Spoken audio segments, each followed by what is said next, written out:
A guy shot his wife. Excuse me. A guy shot his wife. Hey, Blake, are you finished or no? No, I'm just going back and forth. But I don't mind. You know, cut off. But we just rapping back and forth. But if it's people okay. that are trying to Oh, I'm hear, sorry. we can't. Yeah. It sounds muffled. Yeah, I'll yield. Queen sounds like I'll yield. she made a fort in her living room, and she has bad acoustics in it. Blake, you sound like you're standing on top of your car in a parking lot. So that's the problem that we're having here. I'm not trying to be rude. Okay. She I'm could just stand saying on top that of we my can't car. hear. Yeah. Okay. Queen sounds like That's she's in hilarious. her living room and she's inside. Okay, Well, go ahead, Blake, and I'll let you guys get back I forth. appreciate the call. Yeah. I appreciate that. I didn't know that. I like. Yes, ma'am. Go ahead, Blake, and I'll let Queen go back and forth with you. Shooter. Yeah, she in the living room preparing, waiting for the next shooter. But you know, the thing is, Queen, like when you go to the quote unquote hood, I'm just gonna use that as what we gonna call it.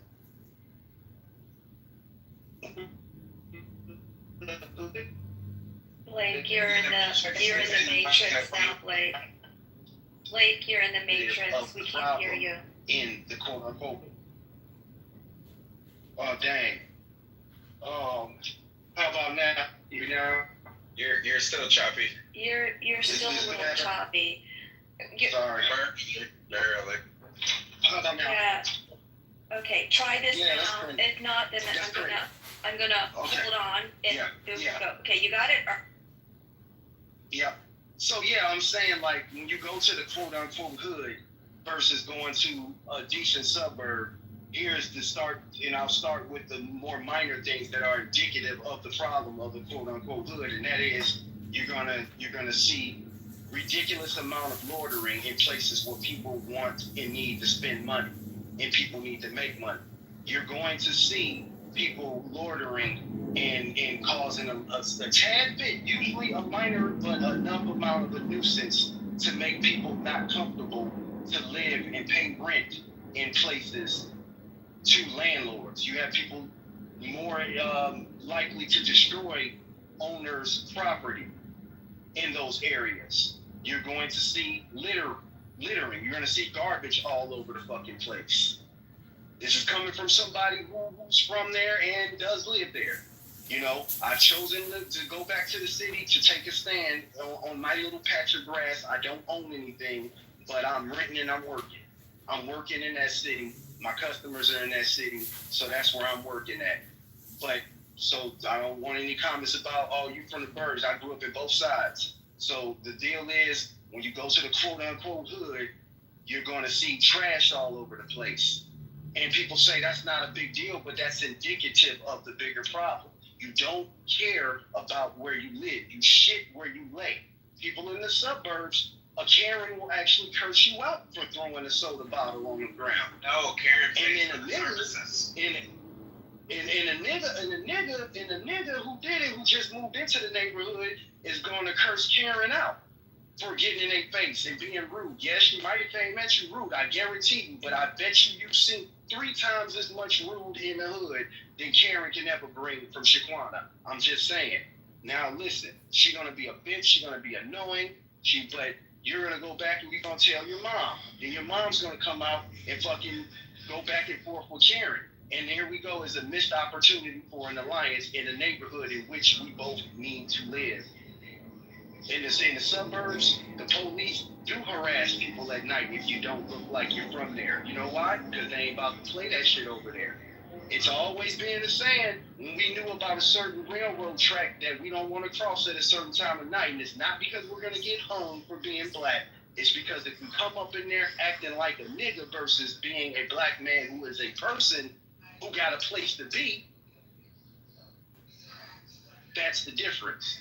So whatever you want to say, the suburbs have had a more better reputation at dealing with snuffing crime out at the root versus in the quote unquote hood, you just let shit go. Because within those same cities, you don't even have to go to the suburbs. You can just go to a certain neighborhood in the city where more affluent people or more working class people live, and they kind of keep their neighborhoods clean. They kind of watch and be nosy when strange people are walking around who don't look like they've been there before, or look like they're on the way to somewhere in particular. You know, people ask questions. Hey, what's up, man? Where you going? You know, but in the hood, do it too, depending on what neighborhoods you go in. But it's for more nefarious reasons. You go to anywhere in LA that you don't belong, somebody's gonna say, "Where's that you from?" So those are the differences. That's the differences, and we know how to deal with that. We just don't want to do it because what is going to end up happening is you're going to have county jails full of young black men, and people don't like that. Real quick, excuse me, Mr. Finley, I interrupted Queen before and Blake, so we're just gonna start wrapping up this room here in just a moment. Queen, do you want to go back and forth with Blake, just one more comment, then I'm going to go to Mr. Finley and we're gonna shut it down. Just real quick, please, ma'am. Yeah. So, that was an interesting spiel on how we're all different because of the color of our skin. But I'd like to offer a place of commonality, something that we all seem to share and all have a problem with, and that's keeping our kids from being shot. So we can talk about the grass. I really wasn't here to talk about grass or sighting or any of that dumb shit. I was here to talk about the lives of children, being a parent, knowing parents, watching my kid go to college and have to worry about some fool busting into his classroom and shooting him, right? I think that instead of focusing on socioeconomics and the differences between a poverty area with uncut grass and a middle class area where they may have money to pay somebody to cut their grass, I think we should keep the focus on keeping these children alive, which we're all seem to be failing on because we want to. We know what we want, right? We want our guns, and I love that for y'all. Y'all can keep them. But again, don't act surprised, when you see on the news the consequence of that. That's all I'm saying. Got it. Thank you. I love that back and forth contention between Black and Queen. Mr. Finley is going to be our last speaker, then we're going to go ahead and close down the room. If you are in the audience and have a pink ticket, please join. The house is pinned up to the top, the political compass. And if you have any room suggestions, flood Brad's DMs. Send him the most random, stupid shit you can ever find, to include how to use a crock pot. He just sent me a text and he's eating burnt slop now, so Brad is not living his best life. So Mr. Finley, and then we're gonna go ahead and close. So I was just gonna say that to earlier comment that Blake made with respect to gang violence, we did figure out gang violence. Gang violence is no longer these turf wars that we had in the 90s in which random people were getting killed. Now the stuff is more targeted because it's those that are involved. That is a different problem, not the same problem we had in the 1990s. Number one. Number two, this comparison between neighborhoods. The only reason that I live in an upper class neighborhood, the only reason our neighborhood is not in shambles is because we pay people to come in and cut grass and pick up trash. Like literally, these rich people don't pick up after their dogs. It's not a hood thing. People in the hood, quote unquote, the hood, don't have people to pay people to come pick up the trash. That's the reason why it's like that. So this idea that's the reason why they're criminals is that you're making that reach is wild at best. But I'm gonna leave it there. I'm totally gonna leave.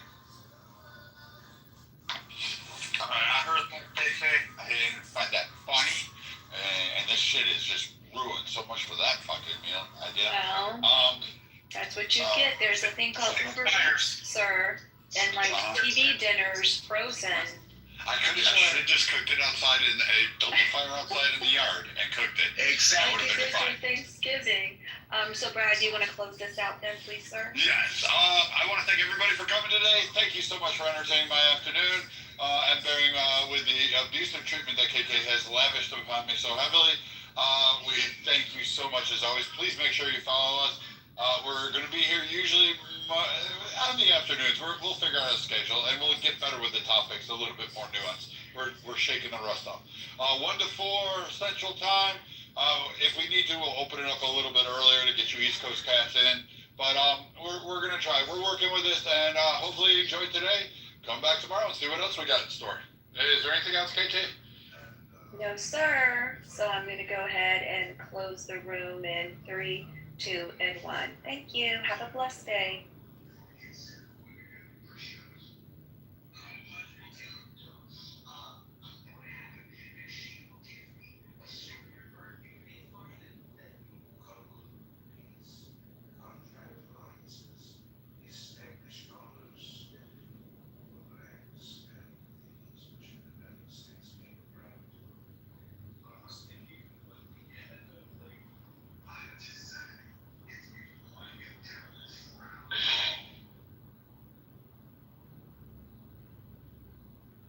Hello. Good morning, everyone. Good morning.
Hey, Yido, what's up?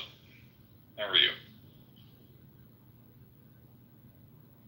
You're the first contestant on Ask a Christian. Yay!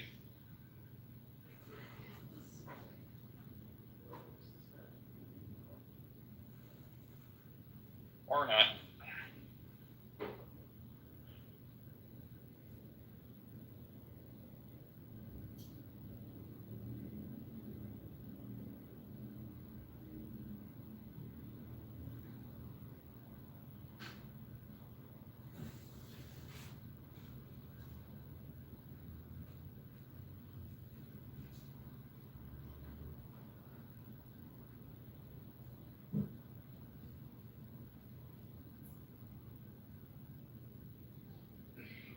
Good morning. How are you? About to hop in the shower for a minute, so. Sure. Makes sense. Join the room, then leave it. No, I just saw you. Dude, that was what was up at the marathon yesterday? I've been doing that more. Like, since I'm not working on, spinning my wheels on websites and all this extra stuff, I'm kind of like lost out in space floating around. So I'm like, well, what do I need to do with my extra time? So while I'm regrouping, I'm like, I'll just keep talking on Clubhouse. So yeah, they've been extra long marathon hangouts. True. Yeah, I didn't mean for the STA thing to get out of hand yesterday, man. That went on for a long time. Well, I guess it's human nature at this point. Like, we like to punish ourselves because, I do it. I do it too. Like, I'm not talking about this. and then someone asks a question, and 10 hours later, I'm like, oh, I guess I am talking about it. But did you notice this? This has got to be an example of something. Like the Calvinist and non-Calvinist got along with hardly any opposition whatsoever. All it took to accomplish that was 2 SDA people and a King James only cultist. So peace can be had between the 2 factions. Well, this is true, but at the same time, like, the non-Calvinists did behave themselves. Like, you know, I don't care to get into Calvinism with people, but when they say crazy stuff or they make little side snidey comments, like, I let some of the snide comments slide yesterday, but, like, you know, I mean, overall it was peaceful because the aggressors decided not to aggress. Well, you know they'd say that about your side. Well, yeah, I know, but I think the If, same thing about that. if everyone just takes it on the chin, peace can be had. That's true. All right, I'm gonna hop into the shower, play yourself some music, or actually, you know what you should do is It's making my own music. Yeah. What should I do? So there's a brand new Robert Gottfried out that just came out yesterday, or maybe a few hours ago. That's about revolutions and Christianity, and it's really good. It's only 20 minutes long, and it goes into a lot of stuff about the American Revolution that you probably didn't know, and the establishment of religion with the federal government and all that jazz. And then it goes into the French Revolution and a compare and contrast between the American Revolution and the French Revolution. It's super interesting. You should check it out. I mean, if you got nothing to do before people start coming in. Oh, I'm playing Fortnite. Itto was here for like 2 seconds. Mike? All right, well, I'll hop back out here in a minute. All right.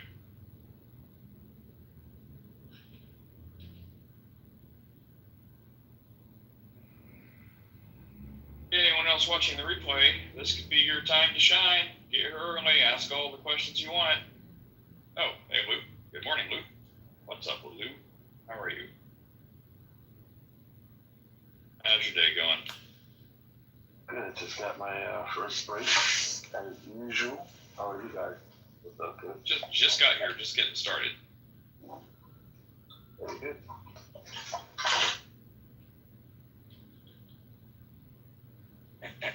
Yo, what's up with the podcast, man?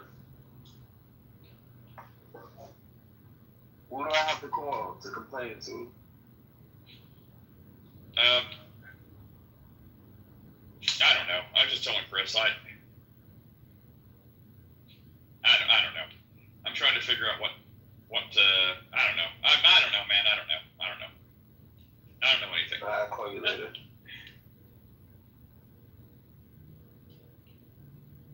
Yeah. Not sure what to do. It's like I took like a month off from doing that. Has it been a month yet? And it's like it already feels like a whole job to be like, oh man, I gotta like copy and paste and edit, put it back up there again, and then it's like, I don't want to do another YouTube channel. And it's like, well.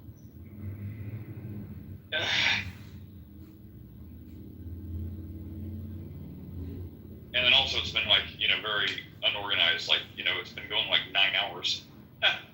But it's also, not really had structure. But it never has structure. So I don't know. I'm like, well, how much staying in my lane do I need to do? And then what even is my lane? So yeah. It's like, do I just stay here, do like extra long hangouts like the Google Plus days? But then, people can see them on replay, which I have started doing again, but I'm kind of regretting it because I'm like, I don't want to be like fighting and political. And then half of it is fighting and political. Hey, Michael. Morning. So, yeah, I don't know, man. I don't know. What I need is probably someone who's good at this stuff with structure and stuff like that can, I don't know, do all the stuff you want done. Louis, you want a free job? I wish I could, man. I really do. I really wish I could.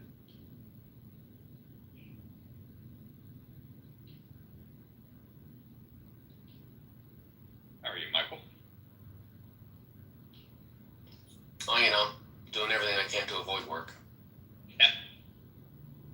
like, the last thing on that, it's like different groups seem to like different things. So like Rumble, it's hard to get any traction at all. YouTube, I can't really tell what they like.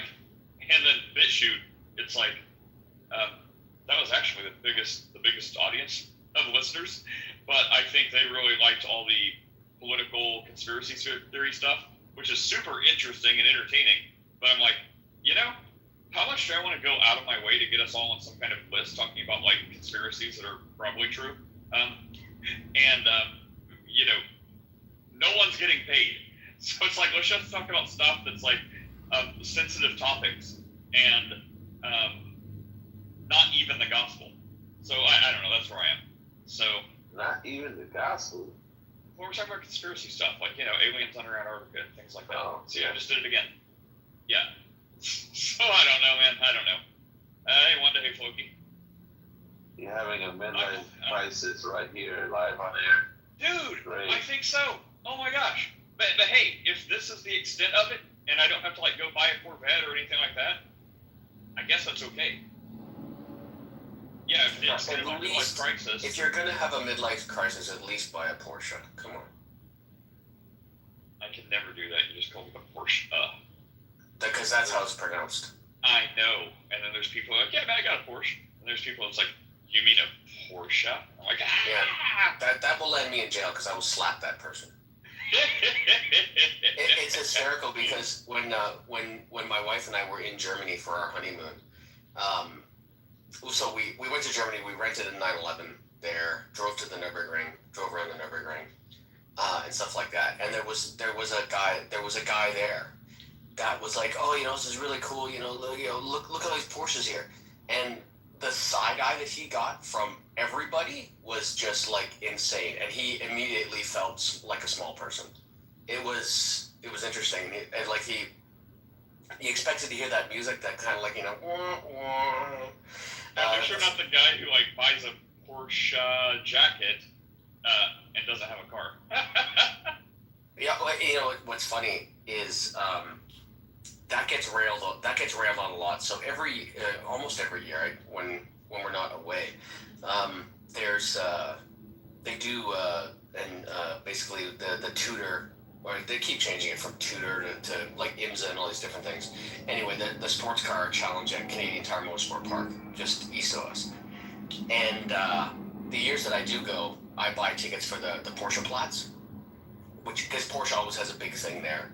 And they had like if you own one, then you can get people like the guys from Porsche Motorsport. Like if you the first year I was there was a guy who had a GT4, and he got the guys there to hook up and tune his ECU, and he went from, so that car normally has 420 brake horsepower, and this is a guy that I keep in touch with. His name's Erwin. And so the Porsche Motorsport guys, they tweaked his ECU, and he took it to a place and put it on a dyno, and it was 505 horsepower after they tweaked it. And like just amazing. But I don't want to get my warranty voided, so I don't do that. Yeah. Wait. That brings a question. Should Christians buy expensive things? Should we be doing that as Christians? There's no reason not to. I mean, if you have, follow Romans 14 convictions. I mean, in the Bible, clearly, you see poor people, you see rich people.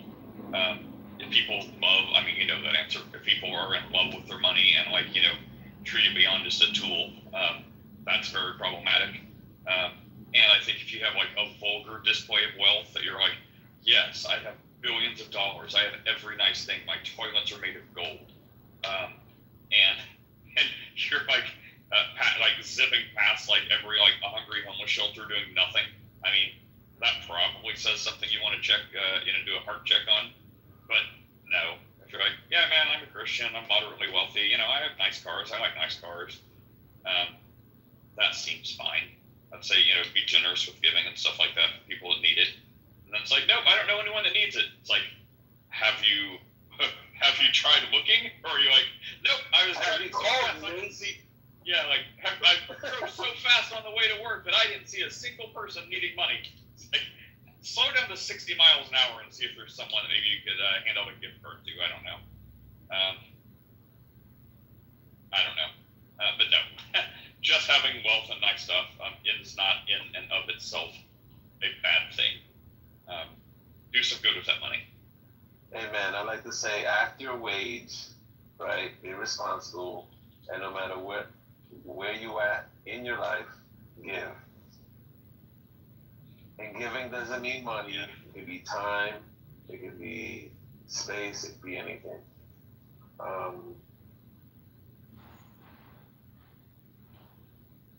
Amen. Good answer, Nate. You know, you would have said the same thing. I just did.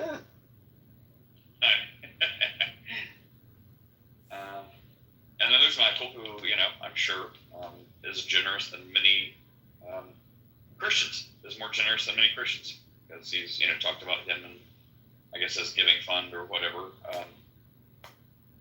So here's another I question. don't have a fund. I just give money to charity.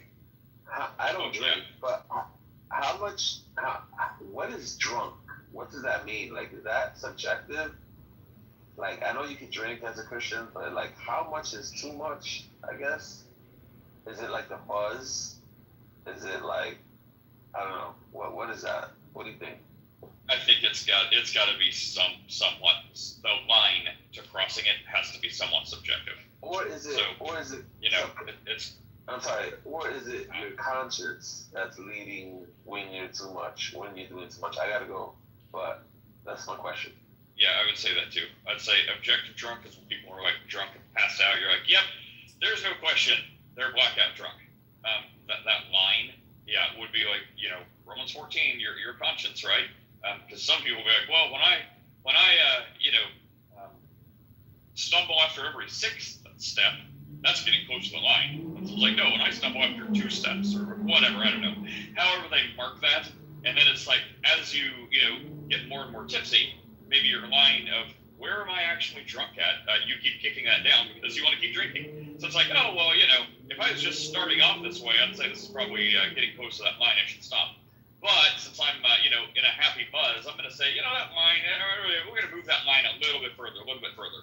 And then later that night, when the room is spinning, and you're like praying to God that you managed to wake up the next day, you're like, yeah, I crossed that line probably 5 hours ago. I'm sorry. So, having been in this position more times than is probably good, the Bible is not bad advice when it says work out your salvation with fear and trembling.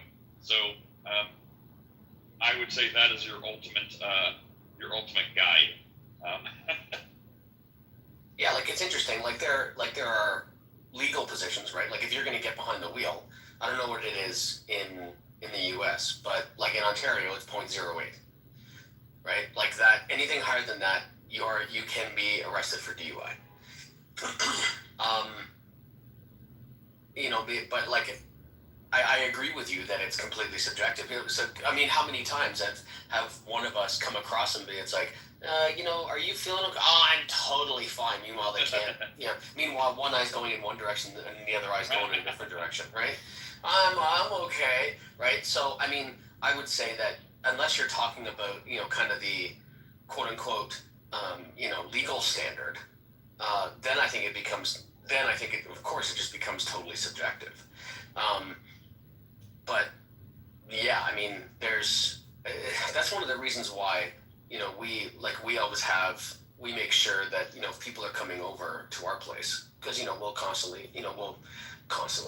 we'll regularly have, people come over and stuff like that, or whatever on a weekend or something like that. And, I've got a liquor cabinet probably sufficient to kill everybody listening right now. But I so rarely drink myself, but it's like, are you gonna, it's like, are you guys sleeping over? We've got space for 4 people, right, to sleep over, so, you guys can, let one rip. Like, I don't care how much you guys drink. Everybody else, there's an understanding that if you come to my house, that you, and like, I have this rule, like, you put your keys by the front door, and I'm the one that, if you're leaving, I'm the one that judges whether or not you can drive. And it's only been one time where I feel like, nah, man, I'm not taking, like, it was like, okay, we gotta get out of here. I went up ahead of them and took their keys. I'm like, I'm not getting your keys. I don't want to have that on my conscience, say, oh, this guy drinking, he killed somebody or something like that. Yeah. What are the legal ramifications in the U.S. if somebody comes and gets, like, just ripped drunk at your house and goes and leaves? Or You mean for the person who lets them? Yeah, I'm asking out of ignorance. I just don't know if there is a legal ramification for the individual, like for the homeowner. I don't know that either, because depending how forcefully they try not to let them leave, you could be looking at kidnapping. I don't know.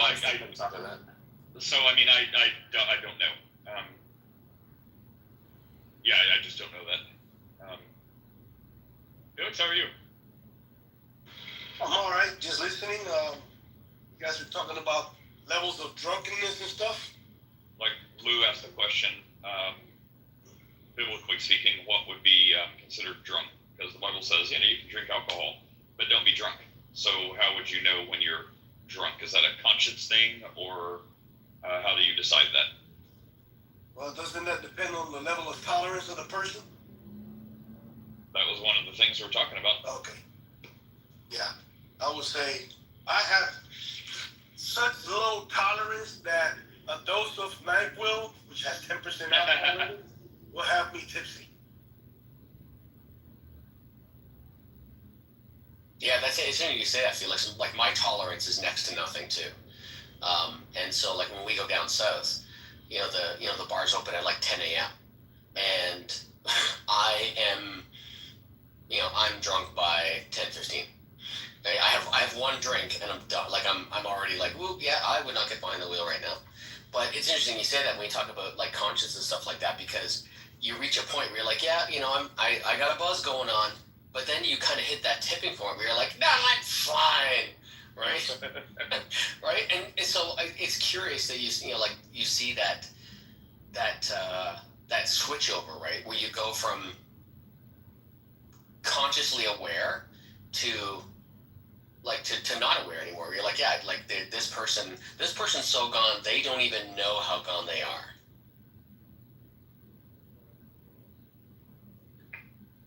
So back when I was a Christian, or as some people say, thought I was, that was actually about around my college years as well. And so the college youth group, air quotes youth, the college youth group that I was a part of, we had a standard, and it was the gospel test. And if you could kind of like express the gospel without any sort of problems, you were still okay. That's interesting. You know that what Michael just said right now reminded me of when Jesus turned the water into wine, and they brought out that water turned into wine, and the host of the party, I guess I don't know how to say it in English. I'm sorry, I don't read it in English, the Bible. He said that he was surprised that they brought out the new wine, because usually, as he explains, they bring out the inferior wine after people are already drunk, and they can't tell the difference between fresh wine or good wine or whatever it is with inferior wine. You know what I'm saying? Yeah. Yeah, that's what made me think of that when Michael said that.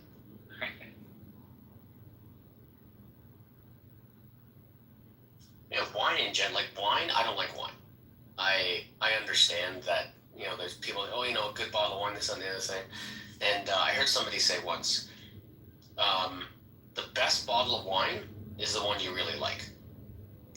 And there seems to be this, this kind of conception that, unless you spend X number of dollars, on a bottle of wine, it's probably not a good bottle. And yet my wife enjoys this. She likes rosé. And so this one bottle of rosé, I guess if we worked at it in your money, it would be less than $10 for the bottle. And it's her favorite wine. And yet there's some people who be like, it's like, it's not vintages, it's not, VQ, whatever, blah, blah, blah. That's obviously garbage. It's obviously swill, right? I heard some things. I don't know if they're true or not, but some of it makes sense. Like how people would say about the vintage, they're like, it really only matters for like Italy and Europe, where not every year has like a good amount of sun because it's cloudy a lot, so the grapes don't get, I guess how proper grapes should be. But they're like, if you're getting something from California, it doesn't really matter because they have plenty of sun every year, so every year should be fine. That was one thing. The other thing is, someone said if a price point would be around $15, and their reasoning makes sense. I don't know if it's true or not, but they said if it's under $15, they are probably splitting it and adding things like sugars and stuff like that to make it taste better. But they're like, if you just want pure wine, they said like look for things above like $15, so it doesn't have like extra sugars and I guess stuff like that. Again, don't know if it's true, but kind of makes sense because I mean, a lot of whenever I was drinking, it's like I was definitely a budget connoisseur, so it's like $6.99, wonderful, and I mean it was very sweet, very good, probably mostly sugar, but yeah, I just got so sick of. I don't know if it's the sulfates, and people were going to give me advice right now. I've heard it before, I promise, I don't care, but I'm not trying to drink anyway. Like I've been there, done that, probably more than a lot of people. And when I was younger, it was no problem. Spiritually, it's probably a problem, but it was no physical problem. You're younger, you bounce back up. But in my older years, it's like there's just a really good chance. It doesn't matter what it is, wine, alcohol, beer, or no matter what it is, there's probably like a 60-40 chance that I'm going to take one drink, immediately get this feeling that's like, uh-oh, you're going to have a headache, and I'll have a splitting, pounding headache the rest of the day, and it's awful.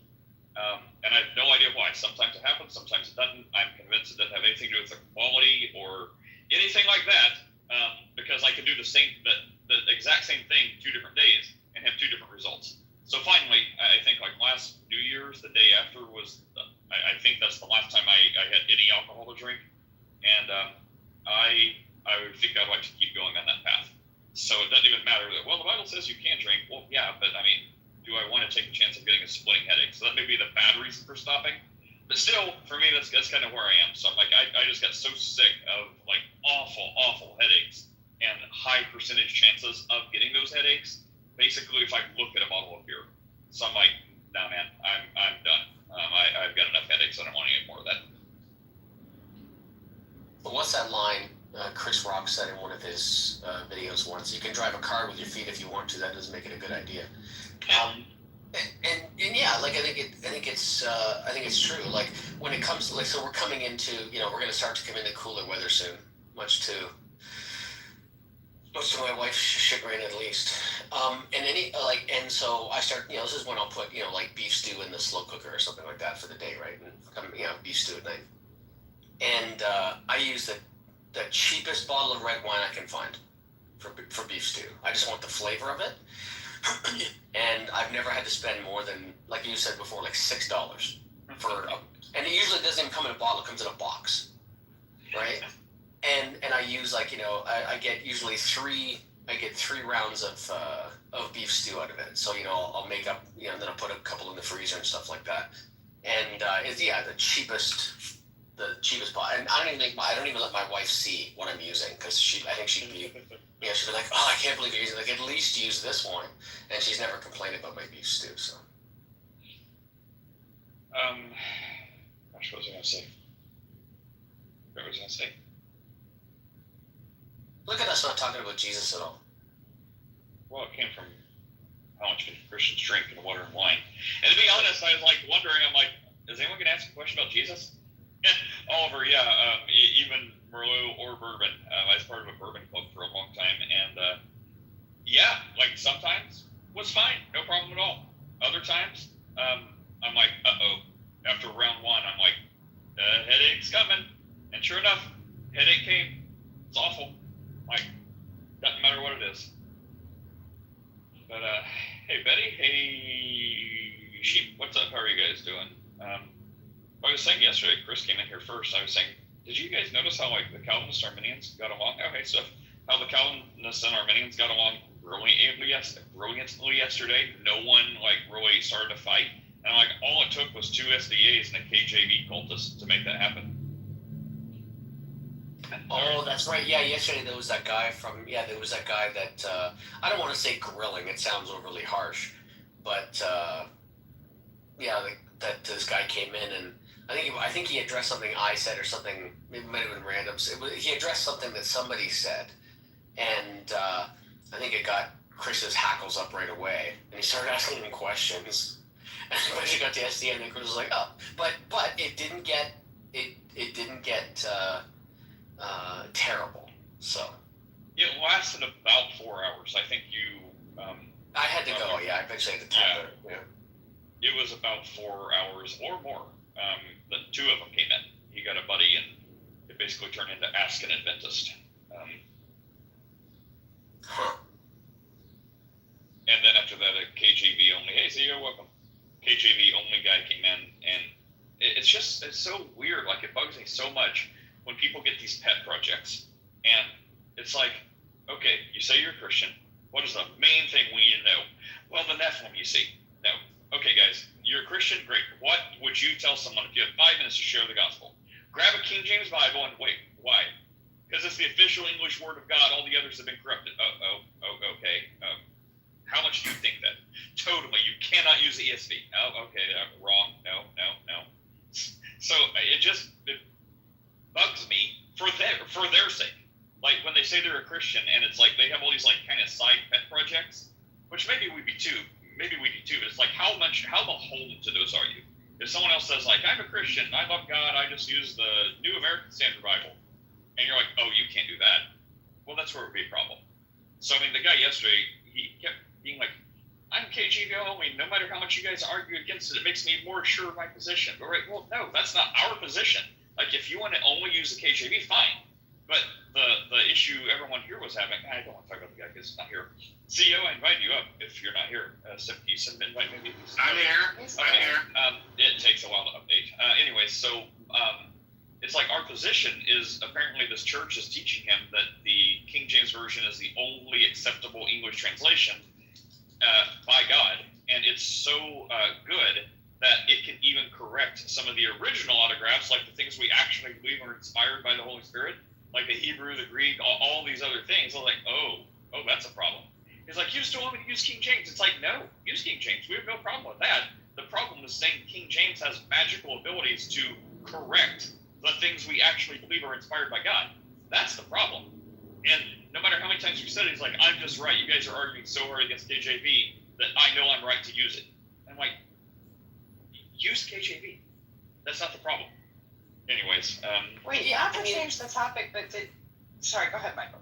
No, all I was going to say, just be like 2 seconds, is that, even if you speak to quote-unquote prominent apologists, for example, Matt Slick will tell you that the NASB is a very good translation. Like, and so, like, if you want to go from, people who you would say are, experts are very well informed, this, that, and the other thing. What I've heard from other people, like for example, Kip Davis, who's a Canadian biblical scholar, and stuff like that, like he would say that the NRSV, the New Revised Standard Version, is probably the best one of the ones that are available. I found that the KJV only people are probably the least open-minded about that kind of thing, where they'll be, like you said, maybe like kind of dogmatic about it. It looked like that. Just like that, we're talking about the Bible again. Win for Jesus. Okay. What were you? What was I going to say? What were you going to say? I don't know. Steph, what were you saying? Marina, look, just real quick. The church is not just spewing rhetoric. I don't know what corner of suburban America you live in, but the church is like I think it's still, the Catholic Church alone is still the top contributor of philanthropy as far as organizations in the world. And in fact, in world history, nobody has given more money or manpower to help the poor or, whatever than the Catholics. I mean, even just in New York State, Catholic Charities is like the largest contributor to rental assistance. So this is not, anyway, okay. You should look up those numbers. Have we talked about this Minneapolis shooting already, Nate? No, and I mean, I don't know. It's like justice. I'm like, I don't want to get political. Like everything's like so juicy. It's like the apple hanging over us. It's like, do we? And it's like, you know, as much as I know from like the headlines, I haven't really investigated. It seems like yet another trans shooter had a problem with Catholics and went to kill a bunch of them. I mean, am I wrong? Is that what you uncovered? Okay, Steph, go ahead, and then I have to say something about it. I just found out about it this morning, but I did read the manifesto that he'd written and like all this other stuff. But yeah, the What's mother the paraphrase of the manifesto?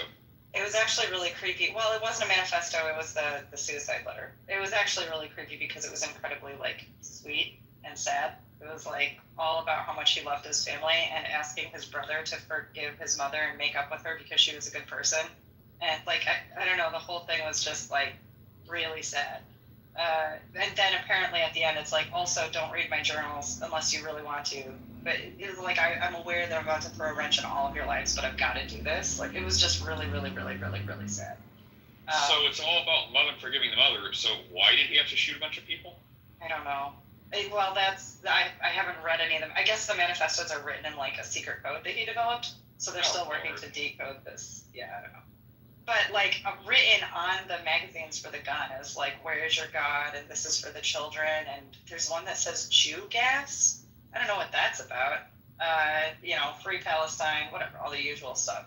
But it's just like, okay, yeah. So this guy, this kid who's 23, his mother worked as a secretary at this Catholic school. The kid attended the school for 1 year, and it doesn't say, I didn't see which year. And then wrote all this stuff. Apparently a couple of years ago, petitioned to change his name from Robert to Robin, and then had planned this whole thing, and then went and shot up the school. 2 kids died.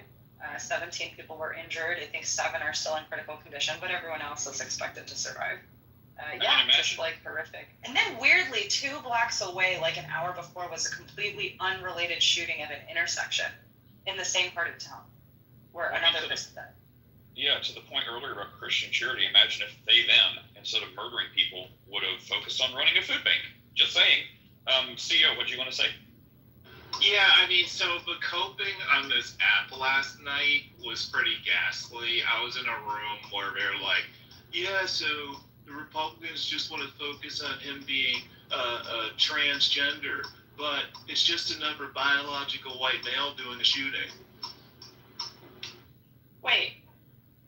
Wait a minute. Okay, they're confused now. So in the room last night, they were confused about whether they wanted to go with this was a biological white male or this person's gender pronouns need to be respected. So if they don't shoot a bunch of people, they're totally a woman. If they do shoot a bunch of people, they get right and it's a dude. All right. Yeah. Yes. Wow. Well, that was pretty much what happened. Yes.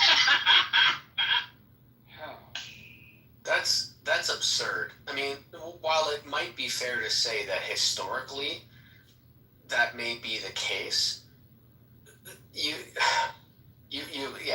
that's a really unfair characterization. And I would have stood alongside you. Had it been their CEO, I would have stood alongside you to ridicule that individual or individuals.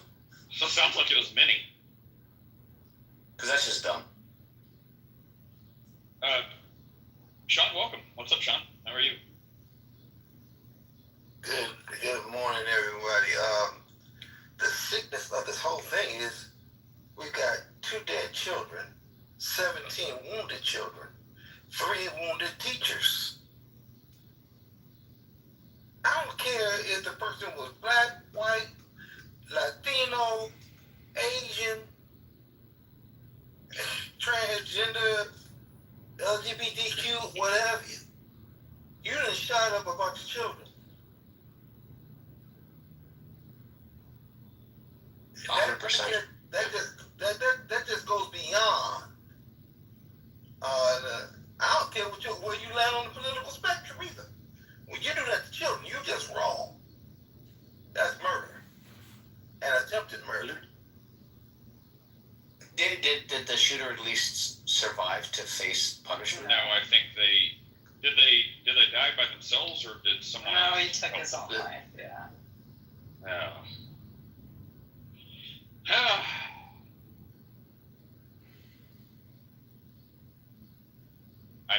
Yeah, I mean, the mental health gap, I think, is that, like, he writes this note trying to say, like, you know, Mom, don't blame yourself, I forgive you, pretty much, as though that's going to help after the actions that were just taken.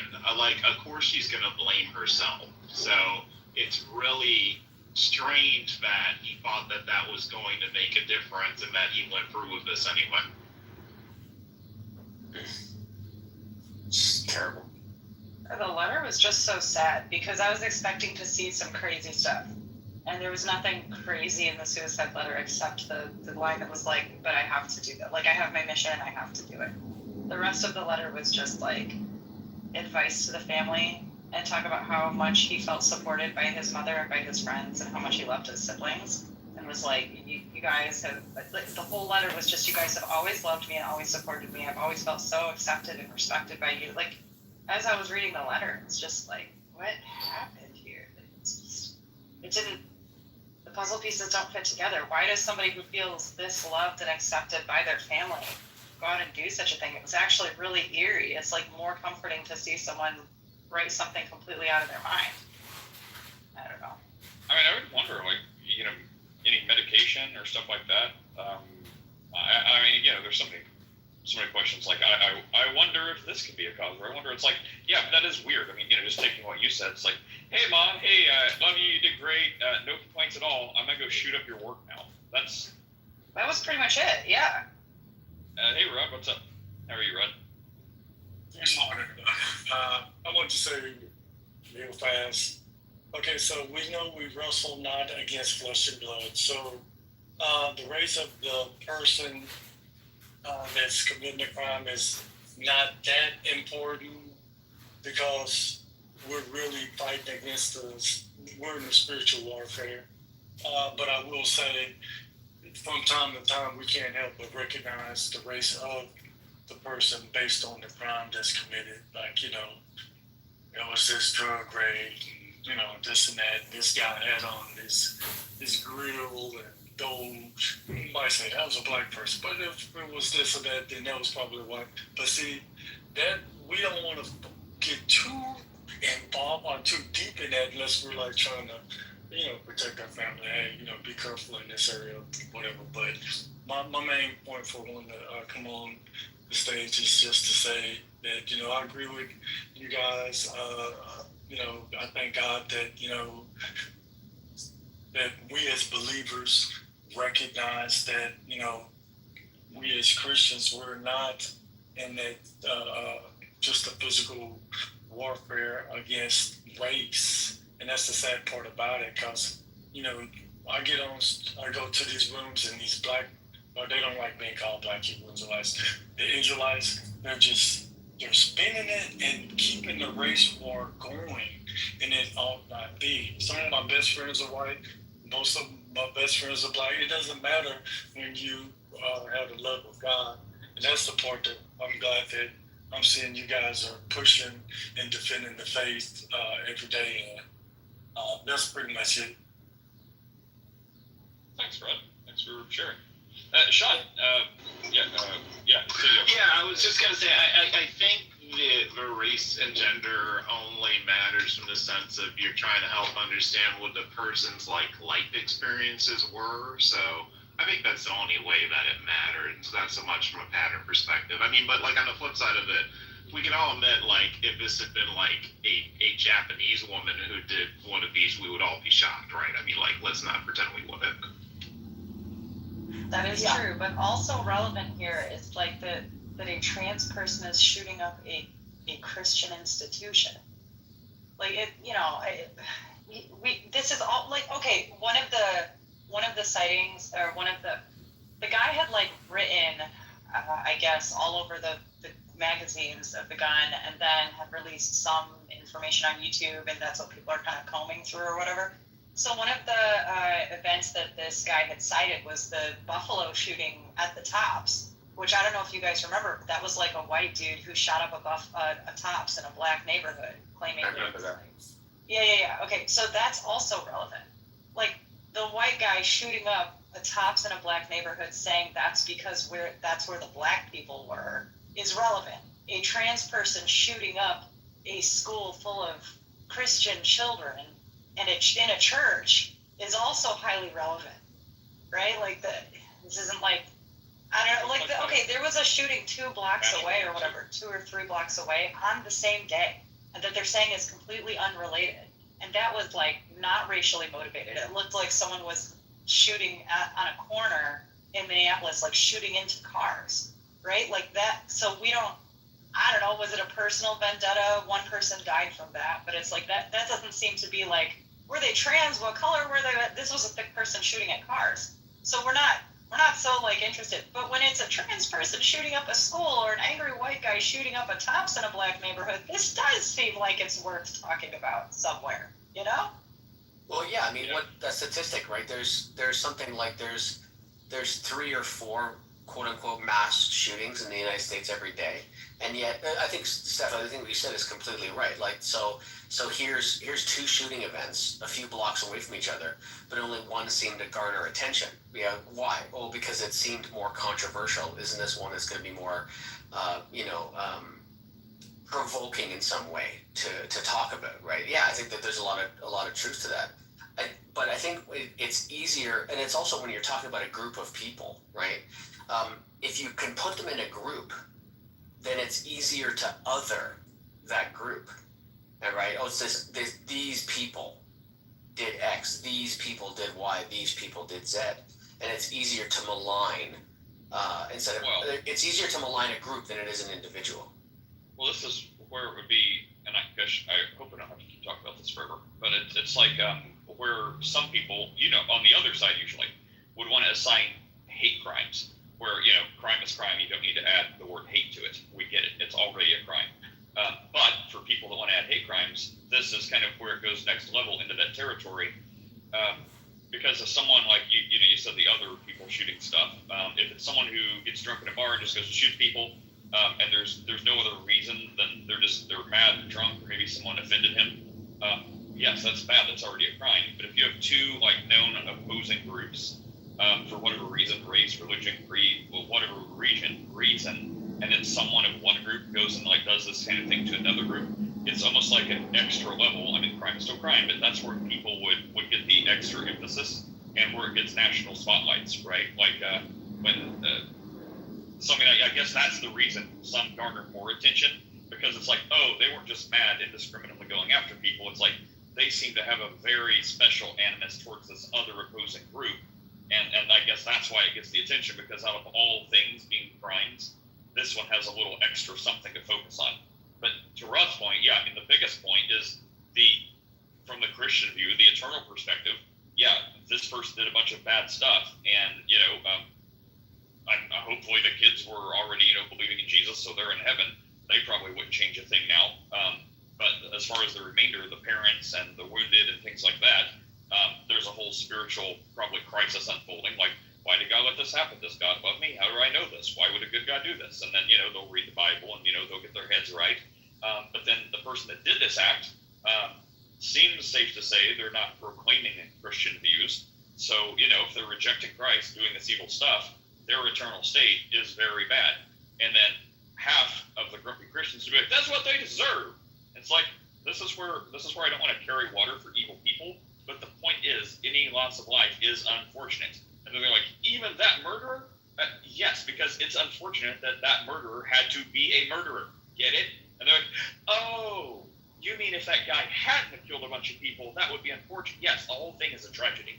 So it's a tragedy that they had to be in that position and do that thing in the first place. But since they did, now they're in a very, very bad place for all eternity, spiritually speaking. And that's like the ultimate tragedy, because there's like no do-overs. So it's just awful all around. But yeah. Yeah, I agree. It's awful all around. Happy to say. Go ahead, Yeah, Michael. I think the last thing that I would say is if it's fair to say, like, so everybody remembers, the Pulse nightclub shooting from Miami years back, right? Okay, if it's because that was instantly labeled as a hate crime, right? That was like in 9 seconds, people called that a hate crime. Was it? Probably. But if it's fair to call that a hate crime, then it is also fair if some person ran into like a Christian school or a church. I didn't read any details about where this actually happened, but it was people of faith that were murdered. if it's fair to call one a quote-unquote hate crime, it's also fair to call the other one a hate crime.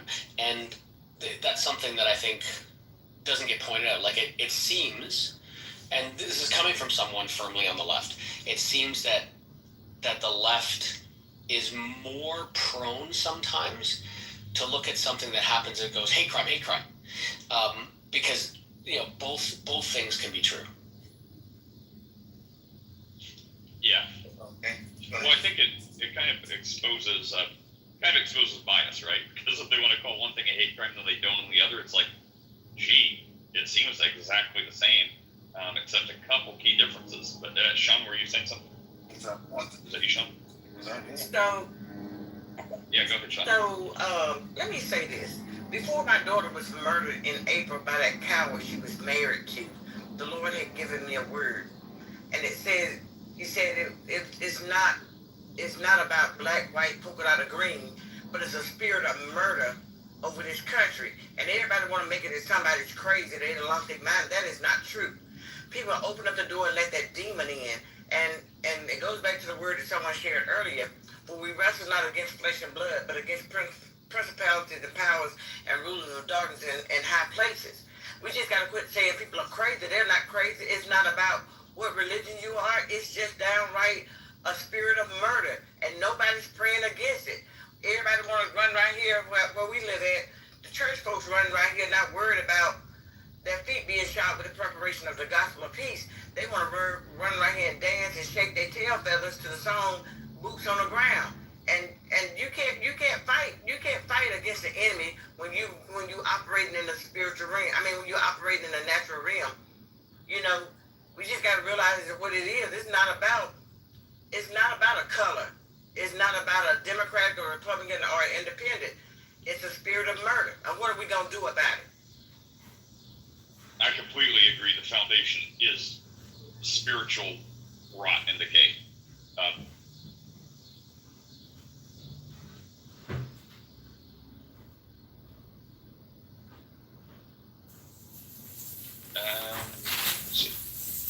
So, everyone else down. I'm curious, Nate, what you think about what is NET, New English Translation. My brother, who went through LCMS seminary,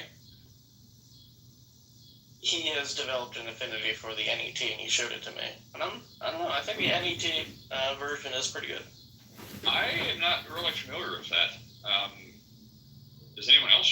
Sean, Steph, or you? No, but weirdly, this came up yesterday also. Oh, damn. Well, that's crazy. It's like blazing hot over here. It's like 80 here in California. We've had some nice weather here. Our high has only been like 80, but it's kind of been hovering in the 70s. Yeah, it's been gorgeous. It's been nice.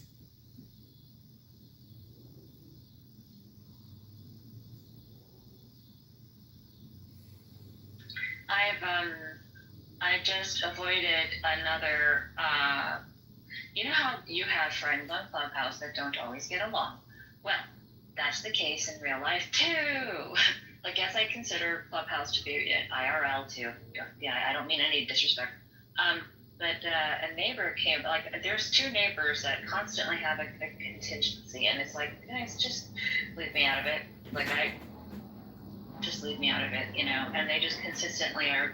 One of them tries to egg me on, like, oh God, yeah, and she calls the other one crazy. She's like, that crazy. Did you hear her yelling yesterday or whatever? I'm like, I didn't hear nothing.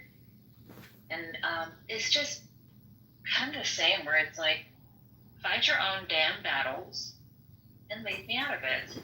Now, we were talking about how, like, if somebody was gonna start to pile on to like MG or something like that. Like, there's sometimes when you gotta let people just kind of just fight it out so that they have an understanding, or that the worst thing you can do is really just squash the argument or squash the discussion, even if it gets heated.